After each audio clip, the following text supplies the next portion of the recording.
দিচাং মুখৰ একা বেকা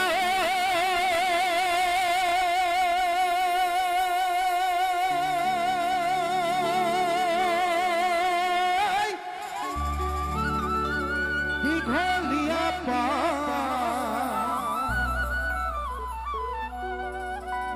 তাতে তাতে নানা জনৰ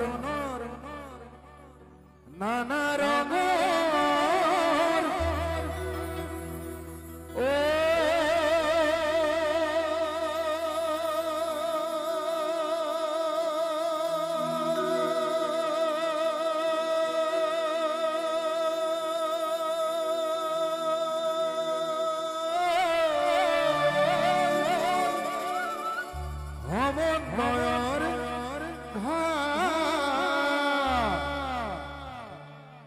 Hello. Bonito la lluvia, bonito.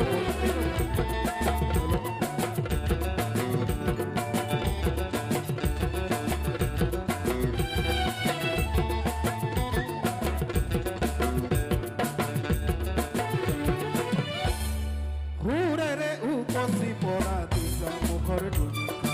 ahite mokuta hora dubita dubita. Jurere uposi pora disa mukhor dunika, ahite mokuta hora dubita dubita. Hadali, yo, ekun aja ekun aja.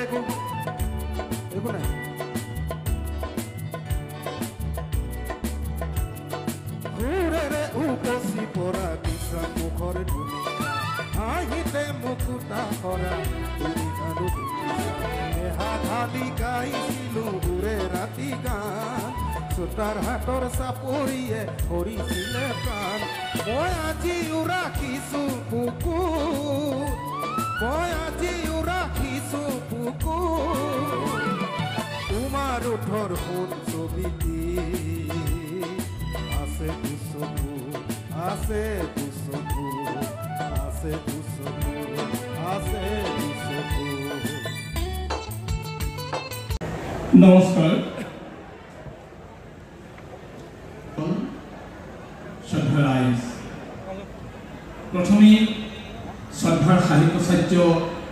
আগাম নিগম নাহাৰণ পাদন ছাৰৰ জন্মদিনৰ শুভেচ্ছা আৰু সেৱা যাচিছোঁ এনেদৰে পণ্ডিতক এনেদৰে ৰাজহুৱাভাৱে সন্মান জনাই জীৱনজোৰা সাধনাকতা প্ৰদান কৰাৰ বাবে মিচিং আগাম কোবান ধন্যবাদ জ্ঞাপন কৰিছোঁ এতিয়া প্ৰশ্ন হ'ল যে কোনবোৰ মানুহক এনেদৰে ৰাজহুৱাভাৱে সম্বৰ্ধনা জ্ঞাপন কৰে আদৰণি ভাষণত চাৰিঙীয়া ডাঙৰীয়া কেইটামান মনত পৰিছে সেয়ে আকৌ এটা প্ৰশ্ন হ'ল যে কোনবোৰ মানুহক এনেদৰে ৰাজহুৱা সভাত সম্বৰ্ধনা জ্ঞাপন কৰে একেৰাহে ৩৫ বছৰ চিকিৎসা বিজ্ঞানৰ গৱেষণা লাভ কৰাৰ বাবে জীৱনজোৰা বঁটা পাব আপোনালোক সকলোৱে জানে ডক্টৰ জেমছ উইলিয়ামছনে এষাৰ কথা কৈছিল Perhaps I connect with people as required অৰ্থাৎ মানুহৰ লগত কানেক্ট কৰা বিষয়টো ইয়াত অতি গুৰুত্বপূৰ্ণ আমাৰ নাহেন্দ্ৰ পাদুন ছাৰে তেখেতৰ নিজৰ মাধ্যমেৰে মানুহৰ লগত কানেক্ট কৰিব পৰা বাবেই আজি এই বিৰল সন্মান যচা হৈছে বুলি মই ব্যক্তিগতভাৱে অনুভৱ কৰিছোঁ কিছুদিনৰ আগতে CNN এণ্টাৰটেইনমেণ্ট নামৰ এই চেনেলটোত জীৱনজোৰা সাধনাৰ বাবে চেক বঁটা পোৱা প্ৰখ্যাত ফ্ৰান্সৰ এগৰাকী অভিনেত্ৰী জেন ফণ্ডাৰ এটা চমু ভাষণ প্ৰদানৰ সৌভাগ্য হৈছিল আৰু সেই ভাষণটোত তেখেতে কৈছিল যে I am a late bloomer but I like my work might be in the right work to touch the people এই যে people touch কৰাৰ কথা কৈছে যিকোনো কৰ্মই মানুহৰ মনৰ সংস্কৰণ ইতিবাচকভাৱে স্পৰ্শ কৰিব পাৰিব লাগিব বুলি যে অনুভৱ কৰিছে আজি পাদুন ছাৰৰ এই জন্মদিনত তেখেতৰ জীৱনজোৰা সাধনা বঁটা আৰু তেখেতৰ জীৱন আৰু কৰ্মৰ মূল্যাংকন কৰি যিখন গ্ৰন্থ প্ৰকাশ কৰিবলৈ বিচাৰিছে বা কৰিছে এই সময়ত এই সত্যটোকে উপলব্ধি কৰিছোঁ আমি তেখেতৰ অনুগামী আৰু খুব আমি তেখেতৰ অনুগামীসকল ইয়াত একত্ৰিত হৈ তেখেতক সন্মান জনাইছোঁ। তেখেতৰ জীৱন আৰু কৰ্মৰ সম্পৰ্কে ইতিমধ্যে আলোচনা কৰা হৈছে। এই ফিলবাৰীৰ পৰা শিৱসাগৰলৈ অৰ্থাৎ 1941 চনৰ পৰা আজি 2025 চনলৈকে তেখেতৰ যিটো দীঘলীয়া জীৱন পৰিক্ৰমা, এই পৰিক্ৰমাত নাহেন্দ্ৰ পাটন ছাৰে বিভিন্ন বন্দৰত পিছলি নপৰাকৈ উজতি নোখোৱাকৈ সামগ্ৰিকভাৱে অসমীয়া জাতীয় জীৱনৰ বাবে যিখিনি কৰ্ম কৰিলে মই আৰু সেইখিনি পুনৰ উল্লেখ কৰাৰ প্ৰয়োজন নাই। মিচিং ভাষাৰ লিপিৰ পৰা মিচিং লোক বাদ্যযন্ত্ৰ ঢোল, এই ঢোলটোৰ চেৰ আৰু তাললৈকে অধ্যয়ন কৰা পণ্ডিত হৈছে আমাৰ নাহেন্দ্ৰ পাটন ছাৰ। সঁচাই অতুলনীয় আৰু সঁচাই এটা অনন্য কৰ্মটো সঁচাই প্ৰশংসনীয়। আৰু ইয়াৰ পৰাই বুজিব পৰা যায় যে এই ব্যক্তিজনে এই জনগোষ্ঠীটোৰ উত্তৰণৰ বাবে, অসমীয়া সমাজখনৰ বাবে, অসমৰ বিভিন্ন জাতি জনগোষ্ঠীৰ বাবে তেওঁ কিমান আন্তৰিকতাৰে তেওঁ কাম কৰিবৰ বাবে তেওঁ নিজৰ জীৱনৰ বহু মূল্যৱান সময়বিলাক খৰচ কৰিছিল। ৰাইজ নাহেন্দ্ৰ পাটন ছাৰ এজন শিক্ষাবিদ, সাহিত্যিক, ভাষাবিদ, গৱেষক, সম্পাদক আৰু সমাজ সংগঠক। বিভিন্ন দৃষ্টিকোণৰ পৰা তেখেতৰ জীৱন আৰু কৰ্মৰ মূল্যাংকন কৰাৰ লগতে তেখেতৰ কৰ্মৰ কীৰ্তি আমি কম সময়ৰ ভিতৰত আলোচনা কৰি শেষ কৰিব নোৱাৰোঁ। বিভিন্ন দৃষ্টিকোণৰ পৰা তেখেতৰ কৰ্মক আমি মূল্যাংকন কৰিব লাগিব। কেৱল মিচিং সমাজৰ বাবেই নহয়, ছাৰে বৃহৎ অসমীয়া জনজীৱনৰ উত্তৰণৰ বাবে কাম কৰিলে। মিচিংসকলৰ সৃষ্টিতত্ত্ব আৰু ধৰ্মীয় দৰ্শনৰ বিষয়ে গৱেষণা প্ৰসূত গ্ৰন্থ ৰচনা নকৰা হ'লে হয়তো নতুন প্ৰজন্মই এইবোৰ কথা গমেই নাপালেহেঁতেন। ৰাইজ তেখেতৰ কেইবাখনো গ্ৰন্থ পঢ়াৰ মোৰ সৌভাগ্য হৈছে, কিন্তু বিভিন্ন দৃষ্টিকোণৰ পৰা পাঠকৰ বাবে গ্ৰন্থবিলাক উপভোগ্য, চিন্তাকৰ্ষক বা চিন্তাপ্ৰসূত হৈ পৰে। মই এজন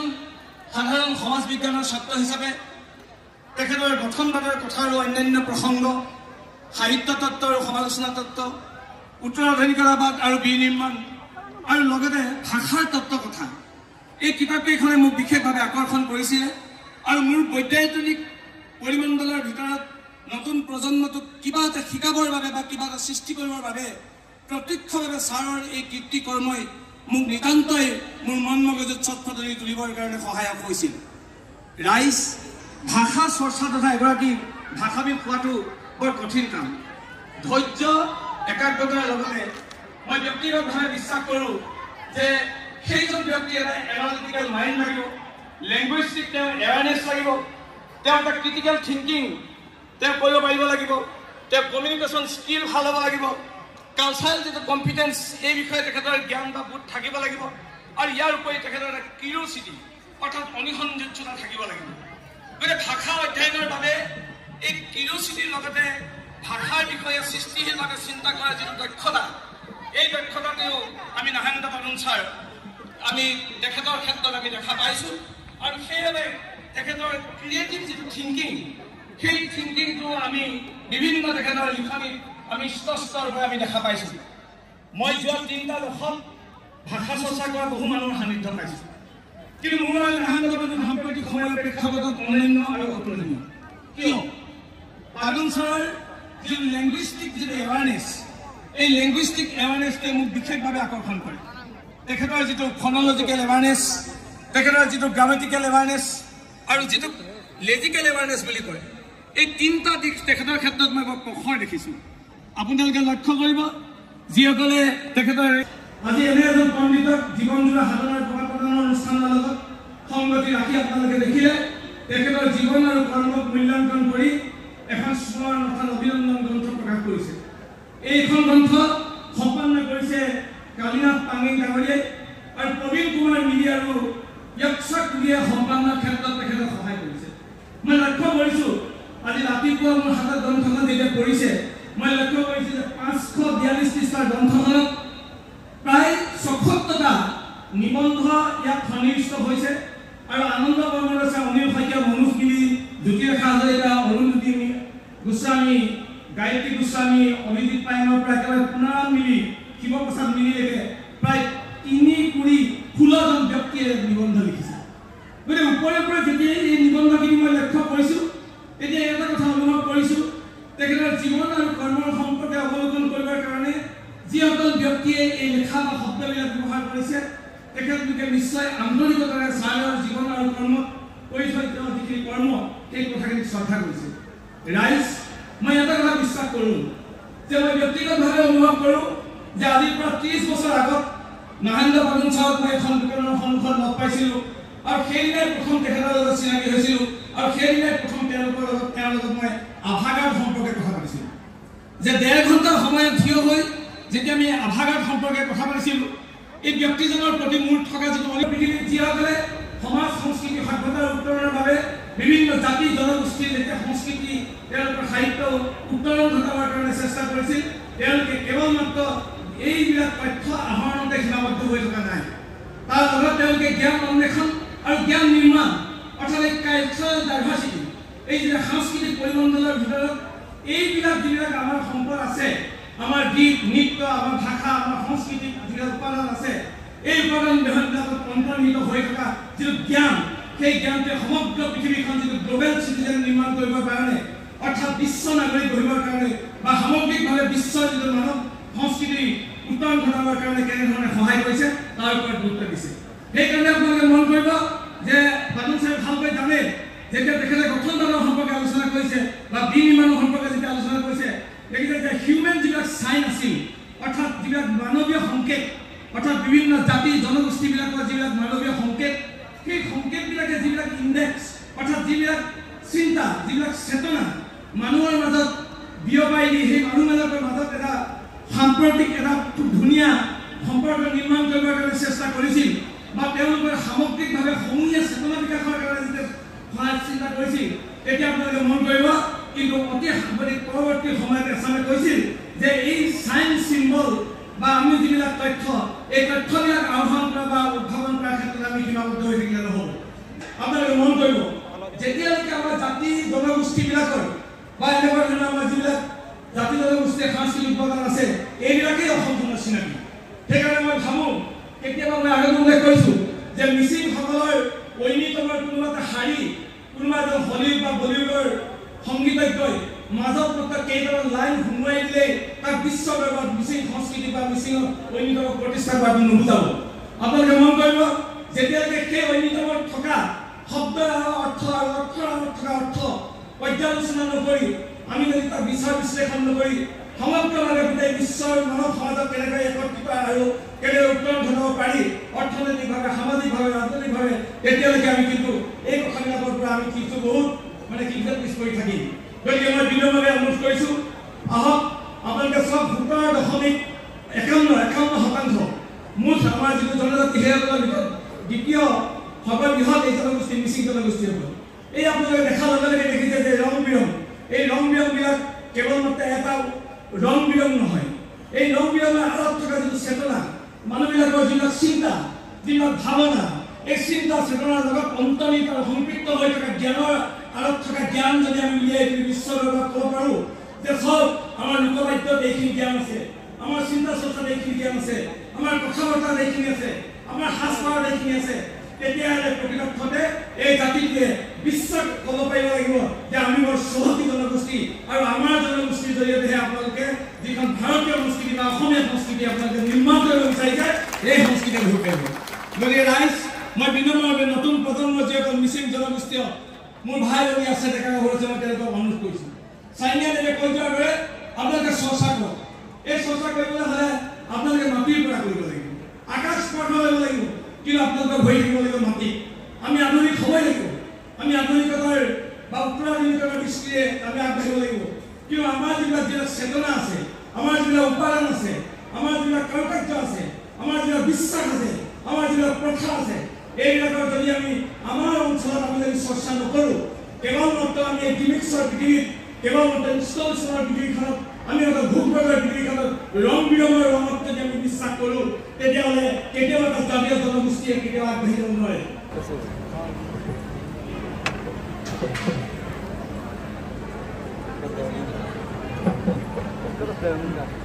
Kumrup Sudu Kulumai Namaskar Aji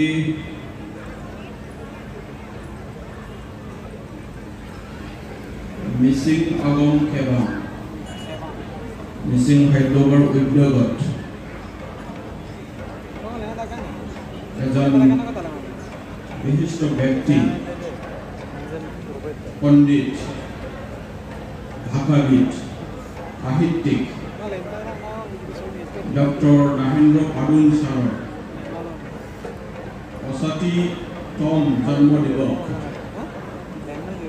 এই জন্মদিবসৰ লগত উন্নতিৰ সন্মুখী ৰাখি যিটো সভা আয়োজন কৰা হৈছে এই সভাখন চলাই নিয়া সন্মানীয় সভাপতিদেৱ এই কাৰ্যসূচী নিজৰ বহুমূলীয়া ভাষণেৰে উদ্বোধন কৰি দিয়া আমাৰ মিচিং অটোনমাছ কাউন্সিলৰ সন্মানীয় চিফ চাইনিয়া ছাৰ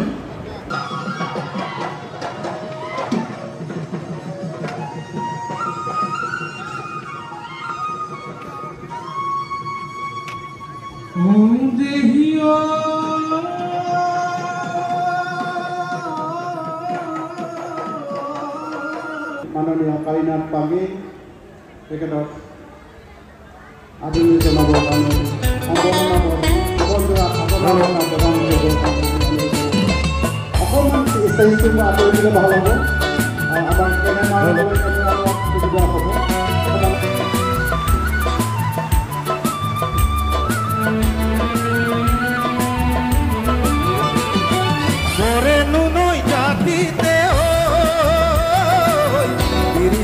তলতে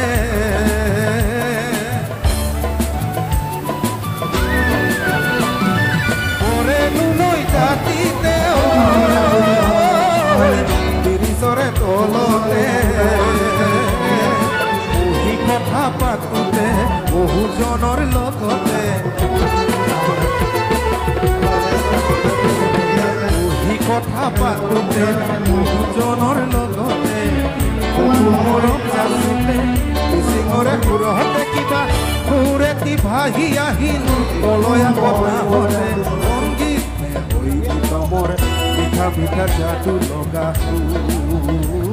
দেহা কৰা দেহা কৰা সুৰেৰে উপচি পৰা মুখৰ দুনিয়া হাঁহিতে মুকুতা কৰা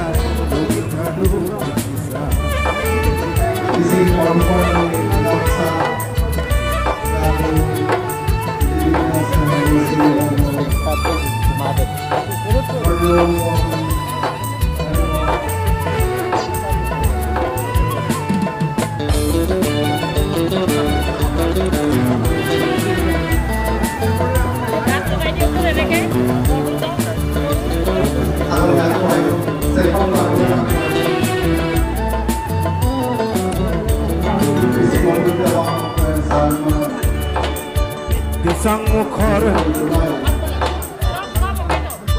beka beka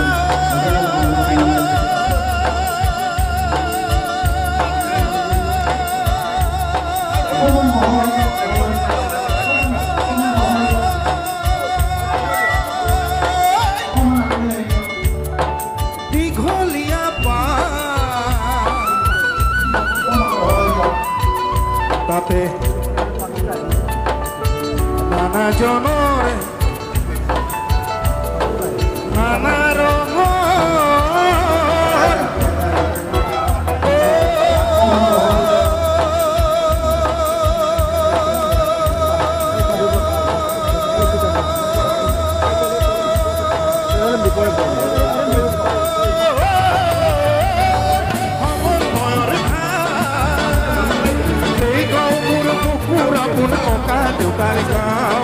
More দেউতার বড় মাথি বুকু ধরি পাও চকিয়া জানে রে অহা যোৱা কৰোতে চকিয়া জানে ৰে অহা যোৱা কৰোতে বহুজনৰ লগতে মনৰ কথা পাতোতে কিন্তু বৰষুণত তিতি তিতি পানী লগা জ্বৰতে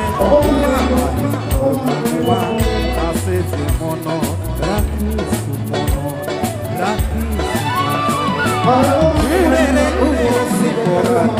মুখৰ দুবিধা হাঁহিতে মুকুতা ধৰা তুমি জানো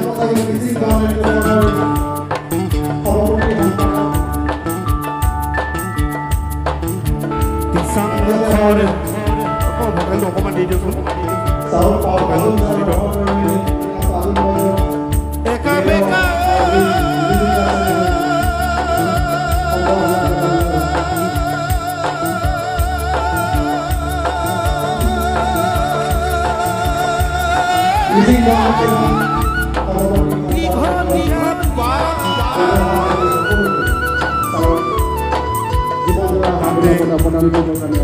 নানা জনৰে নানা ৰঙৰ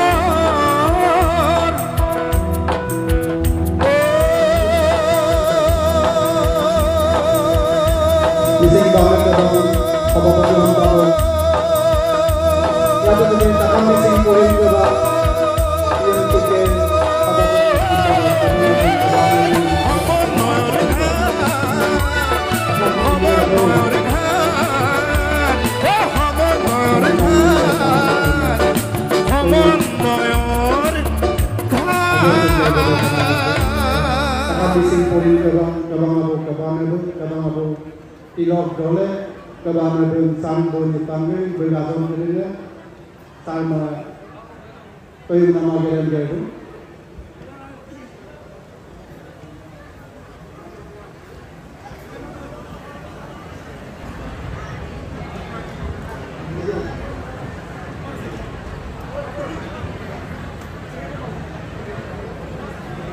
অসম সাহিত্য সভাৰ কিতাপৰ টুকুলা আনি আছে জ্যোতিৰেখা বাইদেউ কিতাপৰ টুকুলা আগবঢ়াবৰ কাৰণে আমি অনুৰোধ জনাইছোঁ ইয়াৰ পিছতে সদৌ অসম ছাত্ৰ সন্থা শিৱসাগৰ প্লেছ ক্লাব বৰগাঁও মহাবিদ্যালয় একেলগে উপস্থিত হৈছেহি নিমাকাবানৰ পিছতে আমাৰ সদৌ অসম ছাত্ৰ সন্থাৰ সদৌ অসম ছাত্ৰ সন্থাৰ মাননীয় সাধাৰণ সম্পাদক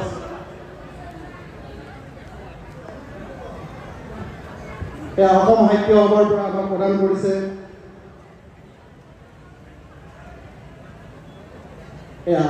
সদৌ অসম ছাত্ৰ সন্থাৰ মাননীয় সমীৰণ ফুকন ডাঙৰীয়া বৰগাঁও মহাবিদ্যালয়ৰ অধ্যক্ষ শিৱসাগৰ প্লেছ ক্লাব ছাৰক এখন প্ৰণাম গামোচা আমাৰ সত্ৰাধিকাৰ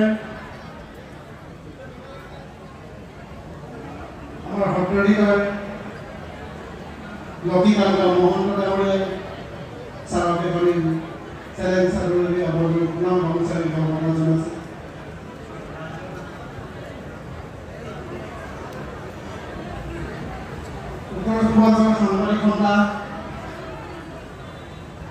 উত্তৰ পূৰ্বাঞ্চলৰ সাংবাদিক খণ্ডাৰ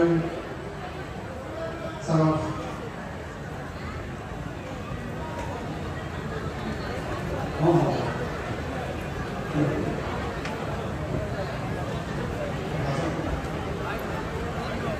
ৰাজনৈতিক ক্লাবৰ আমাৰ সদস্যসকল আহি আছে তেখেতলোকে আপোনাৰ কৰ্মচাৰী ছাৰক কৰিব বিচাৰিছে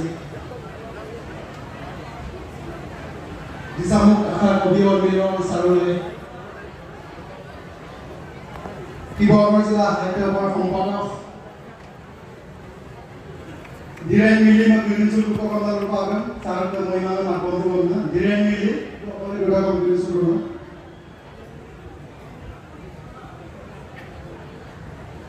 মুৰকংচলেক মহাবিদ্যালয়ৰ অধ্যক্ষ ডক্টৰ দীপক কুমাৰ দলে ছাৰ গৈছিল টপিক দিয়ে আমি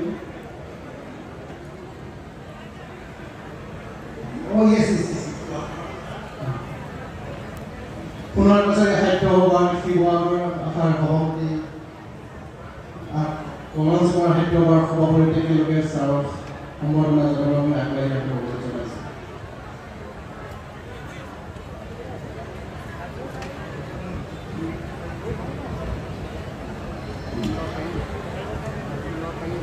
পুনৰ বছৰে সাহিত্য সভাৰ শিৱসাগৰ আশাৰ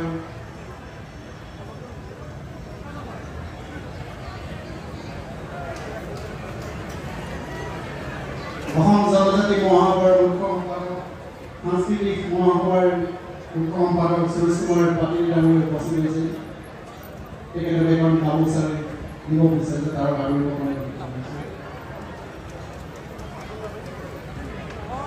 Konurum kopi otiyor. Suman Singh Gam.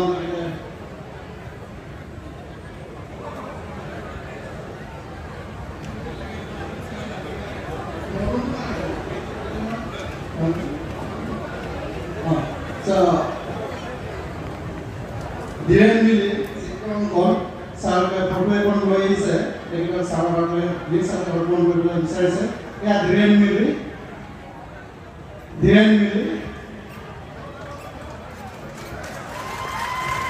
sar ka moi mama akon ko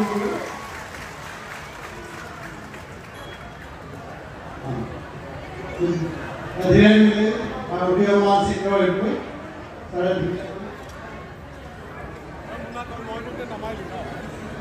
Jurang missing ke bang program saraf আমি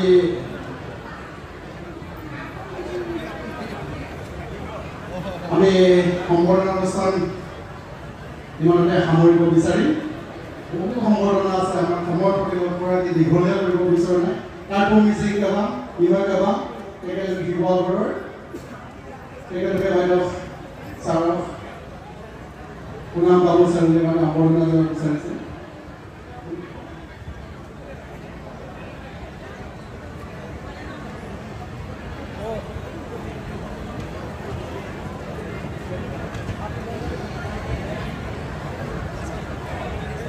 আমি গভৰ্নমেন্ট বাবুৰ পাইছে সভাপতি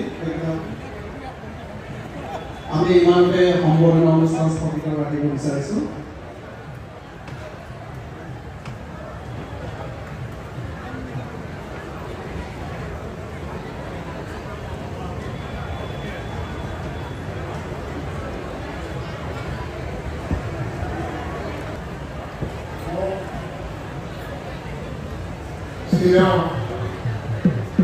Nuevamente Castro, después hoy no lo digo. Mi hija es un real, uno que mi padre le dijo que queríamos, mi gato comía a un río como él, no lo venía acá. Allí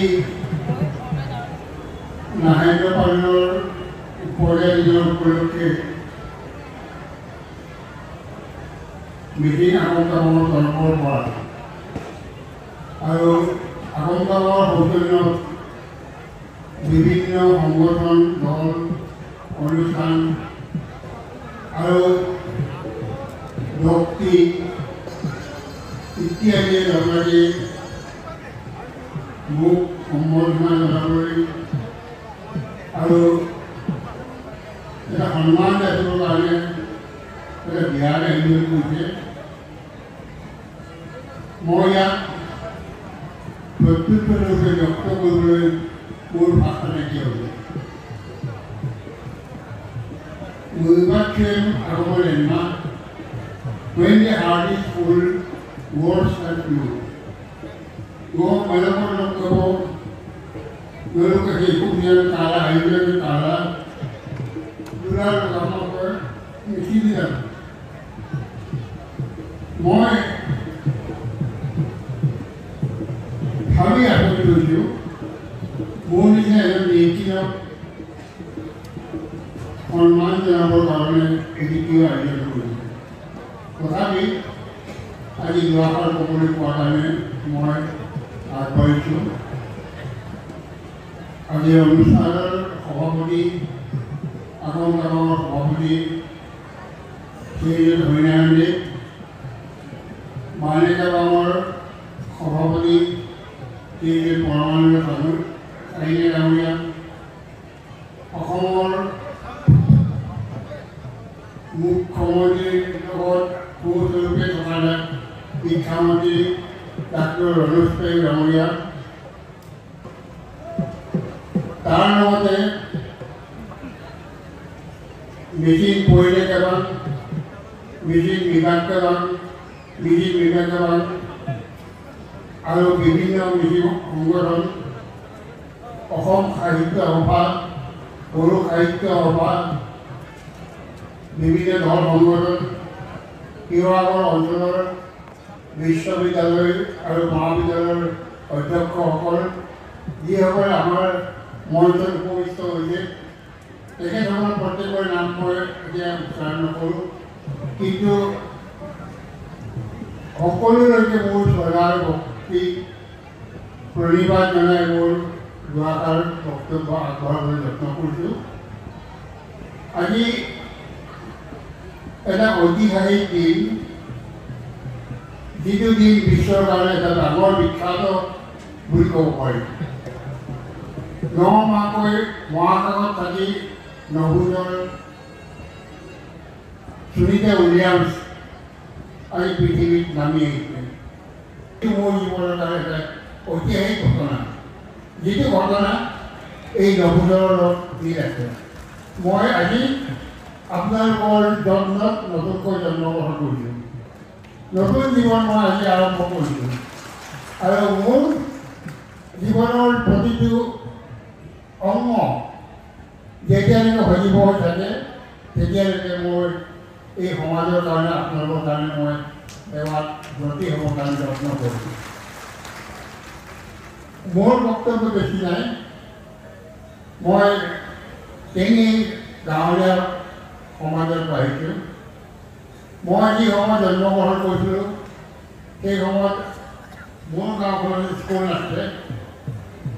কমান মোৰ দেউতাই পঢ়াইছিলে ঘৰতে। তাৰপিছত যেতিয়া school আৰম্ভ হ'ল 1950 চনত ভূমিকম্প আহিল। বানপানী, ভূমিকম্প, খাদ্য নাটনি অলপ তলপ কৰি ৰীতিৰূপে ফিলবাৰীলৈ আমি গুচি গ'লোঁ। ফিলবাৰীলৈ গৈ সেই নেখাই নগৈ দিনটো হাজিৰা কৰি আবেলি আকৌ খাবলৈ নোপোৱা মানুহৰ যিটো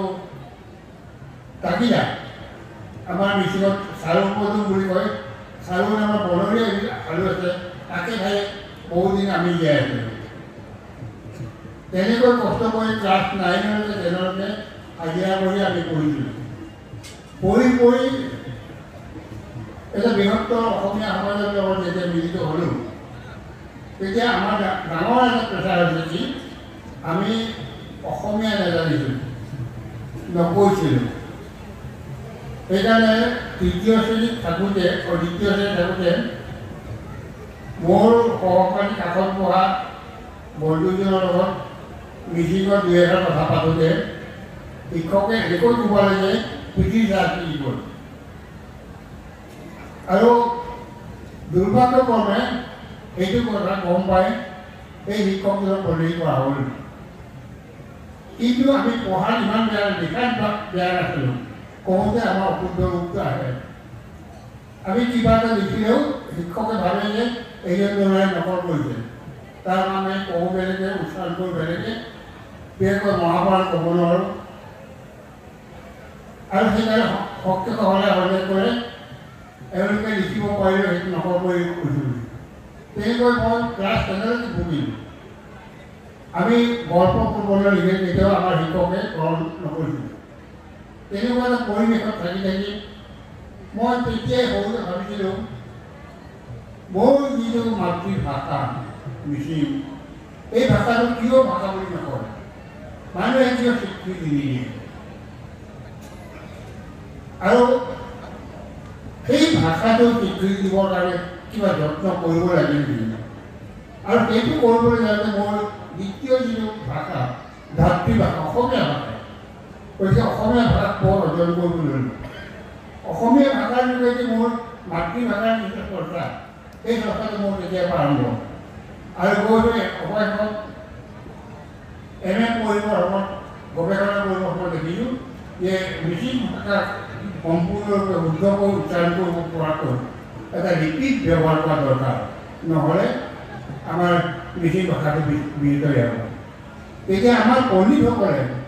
সাহিত্য সভাৰ সভাপতিসকলে কৈছিল যে যি ভাষাৰ ব্যাকৰণ এটা জ্ঞান দিলে, যি জাতিৰ ভাষা নাই সেই জীৱনতে মৃত, এইবুলি ভাষা দিলে। মই তেতিয়া ভাবিলোঁ যে মিচিং মানুহে অতদিনে এটা ভাষা ব্যৱহাৰ কৰে, এটা নিয়মত প্ৰচলিত হয় এই ভাষাটো নিয়ম নোহোৱাকৈ কেতিয়াও চলিব নোৱাৰে তেতিয়া ভাষাবিজ্ঞান অধ্যয়ন গম পালোঁ যে পৃথিৱীৰ কোনো এটা ভাষাই ব্যাকৰণ নোহোৱাকৈ ৰুল নোহোৱাকৈ বিধি নোহোৱাকৈ চলিব নোৱাৰে এই কথা যেতিয়া উপলব্ধি কৰোঁ তেতিয়া মই ব্ৰিটিছ ভাষাটোৰ কাৰণে চৰ্চা কৰিবলৈ আৰম্ভ কৰিলোঁ আৰু তাৰ ফলস্বৰূপে গুৱাহাটী মিচিং কেমাং সৃষ্টি হ'ল গুৱাহাটী মিচিং কেমাঙত পৰৱৰ্তী কালত আমাৰ মিচিং আগম কেমাং সৃষ্টি হ'ল বিভিন্ন ধৰণৰ পৰীক্ষা নিৰীক্ষা কৰি মিচিং ভাষাৰ কাৰণে ৰোমান লিপি গ্ৰহণ কৰা হ'ল ৰোমান লিপি গ্ৰহণ কৰাৰ পিছত এই ভাষাটো তৃতীয় চতুৰ্থ শ্ৰেণীত পঢ়াৰ ব্যৱস্থা কৰা হ'ল চৰকাৰে স্বীকৃতি দিলে এইখিনিলৈকে মই আগম গাঁও আগম নেবুল স্বৰূপে আগম গাঁৱৰ নেবুল স্বৰূপে নিজৰ মাটি নেবুলে ববমনাথ ক্ৰিয়াকৈ আগম গাঁৱক আঁকোৱালি লৈ পিঠিত লৈ মই আঁকোৱালি লৈছিলোঁ অৰ্থাৎ আগম গাঁৱক মোৰ এজন পুত্ৰ হিচাপে মই পিঠিত তুলি লৈ ডাঙৰ দীঘল কৰিলোঁ এতিয়া আগম গাঁও যৌৱন প্ৰাপ্ত হ'ল ডেকা হ'ল চিন্তা কৰিব পৰা হ'ল যেতিয়া মানুহে নিজৰ পুতেকবিলাকক ডাঙৰ দীঘল কৰে ডেকা হোৱাৰ লগে লগে পুতেকবিলাকে অলপ বুলি বাপেকক অলপ নিয়ে গতিকে এতিয়া আমাৰ আগম গাঁৱক পৰিণত হোৱাৰ লগে লগে আমাক অলপ পাহৰিবলৈ আৰম্ভ কৰে তাত কোনো আপত্তি নাই এইটো এটা স্বাভাৱিক কিন্তু মোৰ জীৱনৰ যিটো উদ্দেশ্য এই প্ৰতিপাল কৰাৰ যিটো মোৰ ধাৰণা মই কি জানে নমৰালৈকে আগম গাঁৱৰ প্ৰতি মোৰ ধাৰণা থাকিব আজি এই প্ৰসংগতে এইটো প্ৰকাশ কৰিছোঁ মোৰ বেছিভাগ লেখা নাৰায়ণ পাটোলৰ নামটো উন্নতিৰ কাৰণে মই লেখা নাই মিচিং সমাজত এনেকুৱা কিছুমান বস্তু আছে যিবিলাক বস্তু এতিয়ালৈকে প্ৰকাশ হোৱা নাই মিচিং মানুহেও নাজানে এই বস্তুবিলাকক উদ্ঘাটন কৰি যাতে আগে জানিব পাৰে তাৰ কাৰণে অসমীয়া লিখিছে কেৱল মিচিঙৰ লিখিছে আমাৰ মিচিঙৰ আঠক নাই সৰুতে গতিকে মই অসমীয়া লিখিছোঁ সেইকাৰণে এই মিচিং সমাজৰ যিবিলাক আভ্যন্তৰীণ কথা মোৰ কিতাপবিলাকত লিখি যাব যে মিচিং সমাজৰ ভিতৰুৱা যিবিলাক কথা আৱামৰ বিষয়ে বিহুবিলাকৰ বিষয়ে বা সামাজিক ৰীতিৰ বিষয়ে আনকি সংগীতে প্ৰকাশ কৰা যিটো মিচিং সমাজৰ যিটো ঢোলৰ এইবিলাকো সেই আভ্যন্তৰীণ কথাবিলাকে কোৱা হৈছে মোৰ নিজৰ কৃতিত্বৰ কাৰণে নহয় মিচিং সমাজত কি আছে সেইটো আনক দেখুৱাবৰ কাৰণে আনক পৰিচয় কৰিবৰ কাৰণে মই যত্ন কৰিছোঁ সেইটো মোৰ ক্ৰেডিট নহয় মিচিং সমাজৰ এজন ব্যক্তি হিচাপে মোৰ কৰ্তব্য বুলি মই এতিয়া কৰি আছোঁ গতিকে মই বিশেষ ধৰণৰ আত্মপ্ৰশংসাত সন্তুষ্টি নহওঁ আৰু নকৰোঁ আৰু এটা এইখিনি কথা যে আগতে মিচিং ভাষাক ক্লাছিফিকেশ্যন কৰোঁতে ভাগ কৰোঁতে তিব্বতী বৰ্মন ভাষাৰ যিটো ভাষা উত্তৰ অসম আমুক তামুক এনেকৈ দি মিচিং ভাষাটো উত্তৰ অসম ভাষাত অন্তৰ্ভুক্ত কৰিছিল আৰু উত্তৰ অসম ভাষাৰ অকা দখলা আগৰ মিৰি দিছিল আৰু এই অকা দখলা আগৰ মিৰি দিছিল এই ডেপুটেশ্যনটো ব্ৰিটিছৰ যুগৰ পৰা ত্ৰিনিটি চেটাৰ্জীলৈকে আহিছিল আজিকালিৰ পণ্ডিতসকলৰ মাজত আহিছিল কিন্তু এই ক্লাছিফিকেশ্যনটো ভুল আমাৰ মিচিংবিলাকে আদিবিলাকে নিজকে আগতানি মগজৰ বুলি ভাবে আৰু আগতানি গোটটো যি টানি যিটো ভাষা এই ভাষাটো সম্পূৰ্ণৰূপে সুকীয়া আৰু সেই ভাষাটোক শুধৰাবৰ কাৰণে মই 1969 চনতে এটা প্ৰবন্ধৰ যোগেদি ইংৰাজী এটা প্ৰবন্ধৰ যোগেদি পণ্ডিতসকলক দেখুৱাই দিছোঁ এই আগৰ লিংগুইষ্টিক ছাৰ্ভে অফ ইণ্ডিয়াৰ যিটো হিচাপ সেইটো ভুল গতিকে এই মানুহখিনি মিচিং ভাষা আদি মিচিং গাৰং ইত্যাদি এই ভাষাবিলাক টানি ভাষা বুলি ক'ব লাগে টানি ভাষা বুলি নামকৰণ কৰিব লাগে এইবুলি প্ৰস্তাৱ দিছিল আৰু সেই প্ৰস্তাৱমতে 1971 পৰা আৰম্ভ কৰি 1980লৈকে পশ্চিমীয়া পণ্ডিতসকলৰ মাজত গৱেষণা কৰি এতিয়া আমাৰ ভাষাটোক সি 9-8 ভিতৰত নধৰে এতিয়া আমি টানি ভাষা বুলি অধ্যয়ন কৰোঁ পৃথিৱীৰ ভাষা বিজ্ঞানীসকলে মিচিং ভাষাটো টানি ভাষা বুলি এতিয়া স্বীকাৰ কৰিছে এই কথাটো মন কৰিবলগীয়া আৰু এতিয়া যদি আমাৰ মিচিং লেখকসকলে আমাৰ নিজৰ মিচিং লেখকসকলে অন্যায়ভাৱে মিলি কৰি আহিছে যিসকলে মিলিৰ উৎপত্তিৰ বিষয়ে নাজানে এতিয়াও লিখিলে আৰু বানান সম্পৰ্ক বহুখিনি বিতৰ্কমূলক কথা কৰি আছে কিন্তু এই সম্পৰ্কে গভীৰ অধ্যয়ন কৰাৰ প্ৰয়োজন মই আজি অনুৰোধ কৰিছোঁ যিসকল নতুন লেখক লিখা আছে তেখেতসকলে এই বিষয়টো গভীৰভাৱে অধ্যয়ন কৰে তাৰ কাৰণে বিশেষভাৱে মই অনুৰোধ কৰিছোঁ আৰু মই দীঘলীয়া নকৰোঁ আজি সঁচাকৈ মই ভাষাৰে প্ৰকাশ কৰিব নোৱাৰোঁ আপ্লুত হৈছোঁ ৰাতিপুৱা মোক আজৰি আনিলে মোৰ চকু পোৱালি ওলাই গৈছে মই বেছি কথা প্ৰকাশ কৰিব নোৱাৰোঁ আজি যি আপোনালোকক মোক যিটো আদৰ কৰিছে এই আদৰটো এটা উদাহৰণ হওক যাতে কাইলৈ আহিব লগা যিসকল গৱেষক তেওঁলোকে একেলগে এটা সন্মান যাতে পায় তেওঁলোকৰ উদ্দেশ্য ঠিক মোৰ দৰে মোতকৈ আৰু ওপৰলৈ গৈ বেছি সময়ত যাতে চৰ্চা কৰিব পাৰে বেছি সময় কৰিব পাৰে আৰু ইয়াৰ লগত বহুতে ভাবে যে নাৰায়ণ পাত্ৰ কেৱল মিচিঙৰ বিষয়ে কৰিছে আৰু বহুতে এইটো কষ্ট কৰে কিন্তু মই সমান্তৰালভাৱে অসমীয়া ভাষাৰ সাহিত্য সংস্কৃতিও একেলগে চৰ্চা কৰিছোঁ যিটো সময়ত নীতিৰ বিতৰ্ক চলিছে অসমত বড়ো সাহিত্য সভাৰ সময়ত নীতিৰ বিতৰ্ক সময় আছিলে সেই সময়ত মই অসম সাহিত্যৰ পত্ৰিকা আৰম্ভ কৰিলোঁ যিটো সময়ত ভাষাৰ নীতি সংক্ৰান্তত চৰকাৰৰ সিদ্ধান্ত হোৱা নাছিলে সেই সময়ত অসম সাহিত্য সভাৰ মই প্ৰধান সম্পাদক আছিলোঁ এই পদবী থাকোঁতে এই গোটেইখিনি সমস্যা বিভিন্ন ধৰণৰ বাহিৰলৈ যাব নিদিয়াকৈ সুকলমে সমাধান কৰা হৈছে এতিয়া অসম সাহিত্য সভা আৰু মিচিং সাহিত্য সভা দুটাক মই পৃথক বুলি নাভাবোঁ ই ভাই ককাই এজনে নোৱাৰিলে আনজনক সহায় কৰিব আৰু সহযোগিতা নহ'লে জাতি এটা তৈয়াৰ হ'ল নহয় মিচিং বুলি ক'লে সি অসমীয়া সমাজৰ এটা অংগ কিন্তু অসমীয়া সমাজে মিচিঙক বেলেগ জনজাতি বুলি চিনিব নালাগে আৰু সেইটো যদি কৰে সেইটো যদি ভাবে তেতিয়াহ'লে আকৌ আমাৰ মাজত বিচ্ছেদ আৰম্ভ সেইটো যাতে নহয় তাৰ কাৰণে মই আজি প্ৰাৰ্থনা কৰিছোঁ চিন্তা কৰিছোঁ যে ভৱিষ্যতে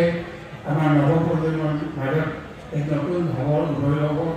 আৰু দেশখন প্ৰগতিপথলৈ আগুৱাই নিব আৰু আজি সেই মুহূৰ্তত দীঘলীয়া নকৰি মই আগন্তকৰ মোৰ সম্ভৱ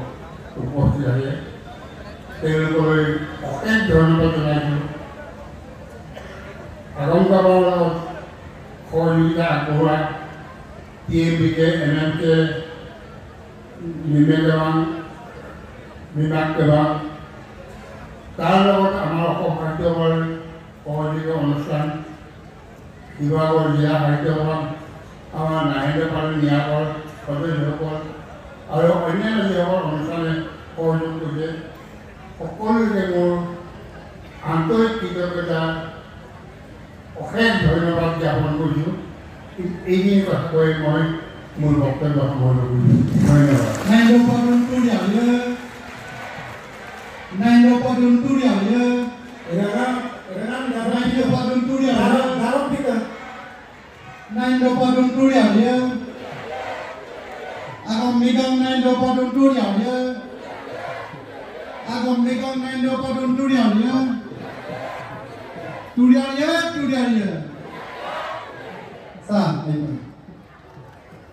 প্ৰতিষ্ঠা কৰাৰ কাৰণে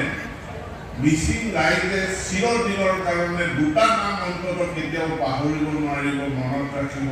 এটা হ'ল তাপুৰাম তাইক আনটো হ'ল মহেন্দ্ৰ পাল দুইজনৰ মাজত যেন এটা মণি কাঞ্চন সংযোগ হৈছিল মই বহু বিদ্যান ব্যক্তিক লগ পাইছোঁ বহু সাহিত্য সভাত মই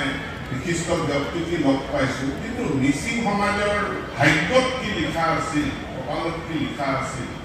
যে প্ৰতিষ্ঠাপক সভাপতি সম্পাদক দুইজনে কেৱল সাহিত্যিক নহয় বা কেৱল তেখেতসকল পণ্ডিত নহয়, দুইজনে আছিল লিংগুইষ্ট বা ভাষাবিদ, ভাষাৰ বিজ্ঞান জনা মানুহ দুজনক সভাপতি আৰু সম্পাদক ৰূপে পাইছিল। আৰু তাৰ কাৰণে হয়তো মিচিং ভাষাটোক এটা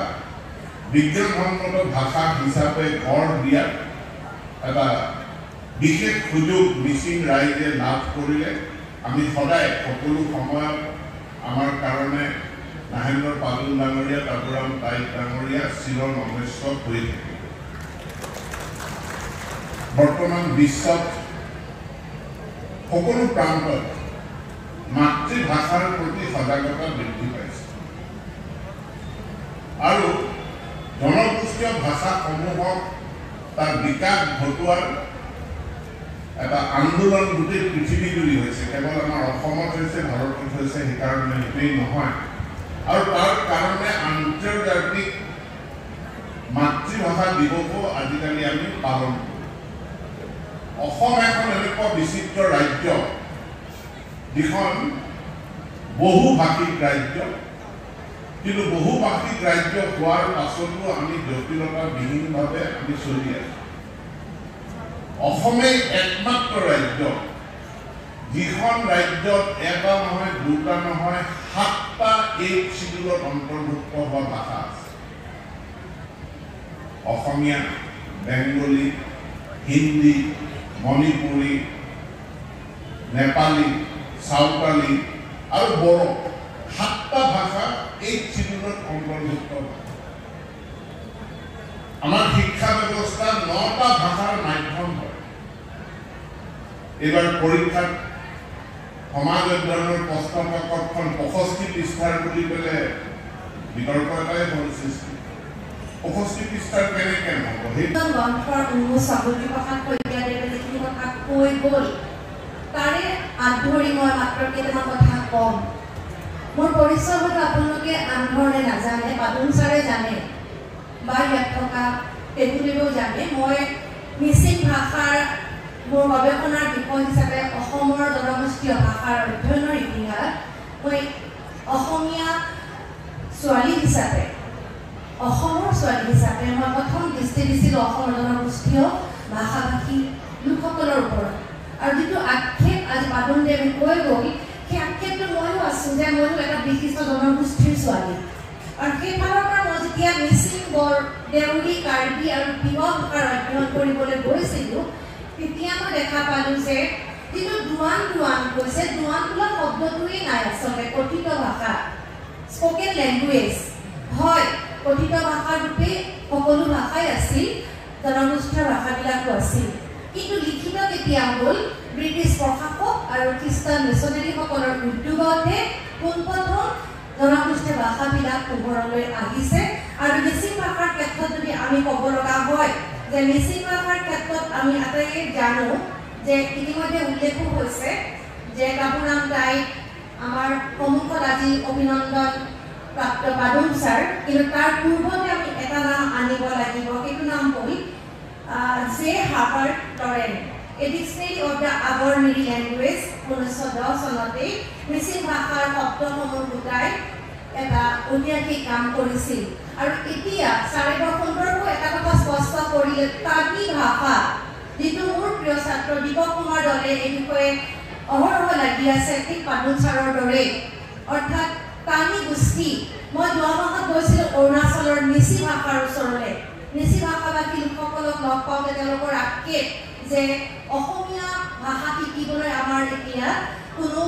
সৰু ল'ৰা ছোৱালী নাই। আমি কওঁ, কিন্তু নতুন প্ৰজন্মই অসমীয়া ভাষা নাজানে। মাননীয় শিক্ষামন্ত্ৰী মহোদয়ে যিটো কথা ক'লে যে এতিয়া আমি ডিজিটেল মাধ্যমেৰে আমি ভাষা শিকিব লাগিব, গ্ৰন্থতকৈ আমি গুৰুত্ব দিব লাগিব, ডিজিটেল প্লেটফৰ্মত কেনেকৈ আমি আমাৰ কিতাপ আগবঢ়াম। এটা সৰু প্ৰশ্ন আপোনালোকলৈ, যদিহে 2024 চনৰ 3 অক্টোবৰতহে অসমীয়া ভাষাই ধ্ৰুপদী মৰ্যাদা লাভ কৰিব পাৰে, প্ৰায় 1700 বছৰৰ পাছত যুঁজি, তেনেহ'লে আমাৰ জনগোষ্ঠীয় ভাষাসমূহে নিজৰ স্থিতি বঢ়াবলৈ সকলো একগোট কিয় নহ'ব? কৰিব লাগিব। কেৱল মিচিং আগমকে বাগে নহয়, সমগ্ৰ অসমীয়াই তেখেতক স্বীকৃতি দিলেহে তেখেতৰ যিখিনি স্বীকৃতি পাবলগীয়া সেইখিনিয়ে জীবনীয়ে প্ৰকৃত মান পাব মিসিং আগম কেবাঙৰ এজন ল'ৰা ছাৰে ক'লে যে মই গাঁৱৰ পৰা অহা হয় ছাৰে প্ৰথম স্কুললৈ যোৱাই নাছিল তেওঁ ঘৰতে পিতৃয়ে পঢ়াইছিল কিন্তু বিদ্যালয়ত পঢ়া অকণমানি ল'ৰাটোৱে কি কৰা নাছিল তেখেতৰ জীৱনী পঢ়ক দেখা পাব শেষত যিটো দিয়া হৈছে এখন আপোনালোকে কিনক প্ৰত্যেকে লৈ যাওক এখন প্ৰত্যেকে ঘৰত থৈ দিয়ক যে আপোনালোকৰ প্ৰথম গৰাকী গৱেষক প্ৰথম গৰাকী PhD হোল্ডাৰ হ'লহেঁতেন নাহেন্দ্ৰ পাদুন দুখৰ কথা তেখেতে 1968 চনৰ পৰা 71লৈকে গুৱাহাটী বিশ্ববিদ্যালয়ত গৱেষণা কৰিও PhD ডিগ্ৰী লাভ কৰিব নোৱাৰিলে সেইটো সুকীয়া কথা কিন্তু অতি সন্মানৰ বিষয় ডিব্ৰুগড় বিশ্ববিদ্যালয়ৰ সিদিনা 11 তাৰিখে সেই সন্মান দি আচলতে আমাৰ সেই অভিশাপৰ পৰা মুক্ত কৰিলে গতিকে এই বাহতে ডিব্ৰুগড় বিশ্ববিদ্যালয়ৰ সকলোকে আমি কৃতজ্ঞতা জ্ঞাপন কৰিছোঁ অসমৰ হৈ এতিয়া কথা কম আপোনালোকে এখেতে অসম সাহিত্য সভাৰ মই কিয় আহিলোঁ যে প্ৰধান সম্পাদকৰ বিশেষ জৰুৰী কাৰণত আহিব নোৱাৰিলে কালি ভৱানী প্ৰসাদ অধিকাৰী ঢুকাইছে তেখেতৰ লগত তেখেতৰ কামত ব্যস্ত থাকিল কালিকে আহিব নোৱাৰিলে আপোনালোকে কিমান জানে এখেতে প্ৰথম জনগোষ্ঠীয় সংখ্যা উলিয়াইছিল এগৰাকী ব্যক্তি আপোনালোকৰ অতি মৰমৰ অতি আদৰৰ কোন ডক্টৰ নাহেন্দ্ৰ পাদুন কিয়নো তেওঁ ক'লেই এজনে নোৱাৰা কামটো তেওঁ কান্ধত তুলি ল'লে তেওঁ হ'ল নৰেন কলিতাদেৱৰ যিটো সংখ্যা আছিল পাদুনদেৱে উলিয়ালে আপোনালোকে অনুগ্ৰহ কৰি সেই সংখ্যাকেইটা অসম সাহিত্য সভাৰ কেন্দ্ৰীয় কাৰ্যালয়লৈ গৈ চাওক আৰু মই এটা প্ৰবন্ধ লিখিছোঁ ইয়াত পঢ়ক তেতিয়া গম পাব যে অসম সাহিত্যগত প্ৰাণা নাহেন্দ্ৰ পাদুনক আমি কিমান সন্মান দিছোঁ অসম সাহিত্যৰ প্ৰধান সম্পাদক অতি যুক্তিবাদী মানুহ যুক্তিত তেওঁ আচলতে কথা কেতিয়াও পিছলৈ নাযায় তেখেতে প্ৰথম কবিতা লিখিলে তেখেতে গীত লিখিলে তেখেতে কি কৰা নাই প্ৰবন্ধ সাহিত্য ৰচনা কৰিলে তেখেতে আচলতে যিখিনি গ্ৰন্থ আমাক অৱদান দিছে প্ৰথমকৈ কৈ গৈছে জ্যোতিপ্ৰসাদ শইকীয়াদেৱে যে ভাষা তত্ত্বৰ আধুনিক দৃষ্টিভংগী যাক ডেৰিডা ফাৰ্ডিনাণ্ড ডি ছচুৰ এই সকলো কিতাপ তেওঁ অধ্যয়ন কৰি আমালৈ আত্মহতে গম পাম যে তেখেতৰ পাণ্ডিত্য বুদ্ধি মেধা মনীষা কিমান ওপৰত সেয়েহে আজি মিচিং জনসমাজে লগতে অসমৰ সকলো প্ৰতিষ্ঠানে তেখেতক যি সন্মান জনাইছে সেয়া যথাৰ্থ হৈছে আৰু মই এটা কথা শেষত ক'ব খুজিছোঁ যে মিচিং ভাষাত ৰোমান লিপিহে আচলতে প্ৰযোজ্য গতিকে মিচিং ভাষাত অসমীয়া লিপি এই সম্পৰ্কে পৰীক্ষা নিৰীক্ষা কৰাৰ পাছত মিচিং আগম কেবাং প্ৰতিষ্ঠাৰ আঁৰত থকা ব্যক্তিজনৰ পিছত তেওঁ মিচিং ভাষাত ৰোমান লিপি সেই গ্ৰন্থখন আচলতে তাবুৰাম দাই বিহুমণি কাব্যৰ সৈতে লিখে আপোনালোকৰ কাৰণে তিনিজন ব্যক্তি অতি শ্ৰদ্ধাৰ সেয়া হ'ল বিহুমণি কাব্য তাবুৰাম দাই আৰু নাহেন্দ্ৰ পাদুন দুজন বন্ধুৱে এজন আছে এখন আপোনালোকে পাব কিয়নো মিচিং আগম কেবাঙে এই গ্ৰন্থখন পুনৰ প্ৰকাশ কৰিবৰ কাৰণে আগবাঢ়ি আহিছে এটা প্ৰতিশ্ৰুতি দিওঁ জনগোষ্ঠীয় ভাষাৰ কাৰণে জীৱন পাঠ কৰিম আৰু অসম সাহিত্য সভাৰ সভাপতি মাননীয় গোস্বামীদেৱে কৈছে যে জনগোষ্ঠীয় ভাষাৰ গ্ৰন্থবিলাক পুনৰ প্ৰকাশ হ'ব সেইমতে নাহেন্দ্ৰ পাদুনৰ গ্ৰন্থখনো হয়তো অচিৰেই পুনৰ প্ৰকাশ হ'ব দ্বিতীয়তে মিচিং আগম কেবাঙে এটা প্ৰতিশ্ৰুতি দিছে কিন্তু মই সেই ব্যস্ততাৰ কাৰণে ৰক্ষা কৰিব পৰা নাই এই মাহত যদিও এপ্ৰিলত মিচিং আগম কেবাঙৰ প্ৰতিষ্ঠা দিব মই প্ৰতিশ্ৰুতি দিছোঁ যে মোৰ গুৰু নাহেন্দ্ৰ পাদুন দেৱ আৰু মই এই মিৰি দুয়ানখনৰ লগতে নিজাতি বুৰঞ্জী মিৰি দুৱান বিভীষণ পেগু কমল চন্দ্ৰ পাদুন আৰু স্বয়ং ছাৰৰ এখন কিতাপ লগাই 5খন একত্ৰিত কৰি এই কিতাপখন মিচিং আগম কেবাঙৰ হাতত এইখন দেশতে জনম ললো এই দেশৰ বাবে মই মৰিব পাৰো এইখন দেশতে জনম ললো এই দেশৰ বাবে মই মৰিব পাৰো